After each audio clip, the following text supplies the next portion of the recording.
Hey guys, Mark Holmes here, and as always, thank you guys for watching, commenting, and subscribing to the Joe Boo Sports Report. Without you guys, this literally does not work. Let's get open to business real quick. I know Michael is like, Dad, we got to get to work, we got to get money, we got to pay bills, but I have to at least listen to what they have to say on Get Up about our Dallas Cowboys um, to see how they talk about Dak Prescott. So let's do this real quick so we can see. Let's get into what you're hearing from around the league, and let's start with Dak Prescott. He was limited against 49ers last night, but went 3 for 3 with a touchdown to rookie Michael Gallup. What's the latest on how the weapons around him are developing with Dez and Jason Witten now gone? Yeah, look, they don't know. I mean, I was at their camp on Tuesday, and you talk to people around that team, what they're saying is, we don't know who's going to catch the ball. You know, they know Cole Beasley has a role in the slot. They think they can throw it to Ezekiel Elliott more than they have.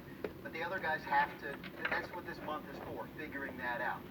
Michael Gallup is a guy they like a lot, third-round pick, but he's a rookie, and he's got to learn the offense and learn the NFL a little bit. So they're not going to rush him into that situation. Some veterans there, Alan Hearns, Terrence Williams, they've been a little banged up.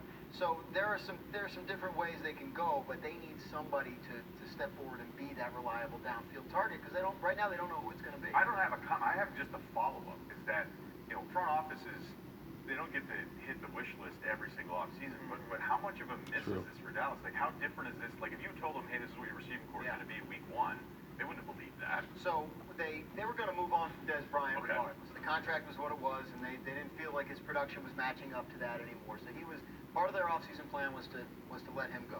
They did try to get Sammy Watkins. They got outbid by Glad the they Chiefs on didn't. Sammy Watkins. Too much they money. were looking for a replacement in that role in the passing game.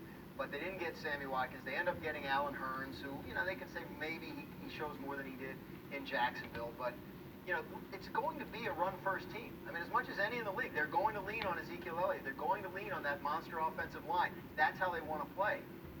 They will acknowledge that at some point you got to throw the ball down the field, and they don't know yet who's going to be on the other end of that. They don't know who the tight end's going to be. Honestly, that's a young group, and someone has to emerge from there. What are the realistic expectations for the Cowboys then? I mean, I think if you're the Cowboys, it's not about taking a step back. He took a step back last year, and a lot of this has been blamed on Dez Bryant. We talk about Dak's completion percentage to Dez Bryant, the number of interceptions he threw when targeting Dez Bryant.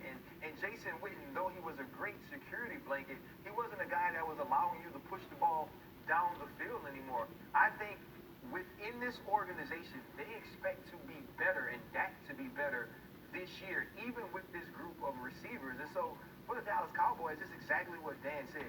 They're going to have to run the ball first, rely on Ezekiel Elliott to make big plays, but Dak Prescott is going to have to find a way to push the ball down the field when this team needs to. But they think he'll be in a better position to do that because they will cite for you the fact, obviously everybody knows Ezekiel Elliott was suspended for 6 games, and that took a chunk out of what they were able to do.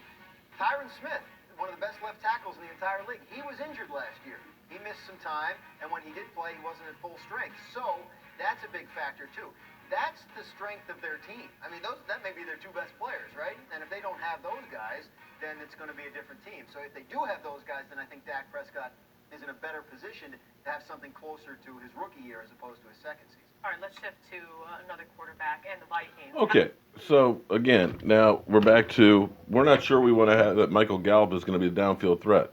Didn't we just see him get a 30-yard touchdown catch? And understand that this offense isn't predicated on the pass, it's actually predicated on the run. And you still see them downplaying our Dallas Cowboys, but that's fine with me. I'm cool with it. But the statistics bear out that Dak Prescott is a better quarterback when he hits multiple receivers. When you can go ahead and dish the ball all around to different guys, it keeps the defense guessing who's getting the ball. When you focus in on just one guy like a Dez Bryant or an Antonio Brown and forget about everybody else, it gives the defense to know that's the guy we got to stop. If we stop him, then we stop the offense. And keep in mind, last night, we didn't even run Zeke Elliott. So it's okay. They're still saying Dak sucks, this, that, and the other. But it's funny that as bad as Jimmy Garoppolo played, I'm not hearing him talk about Jimmy Garoppolo and that terrible play that he had. Again, it's micromanaging the Dallas Cowboys every single play. But hey, you get used to it as a Cowboy fan. Now let me get my butt out of here before Michael cusses me out because we're not at our day job. I'm Mark Holmes with my buddy Cowboy Joe Boo, and I'll see you guys later.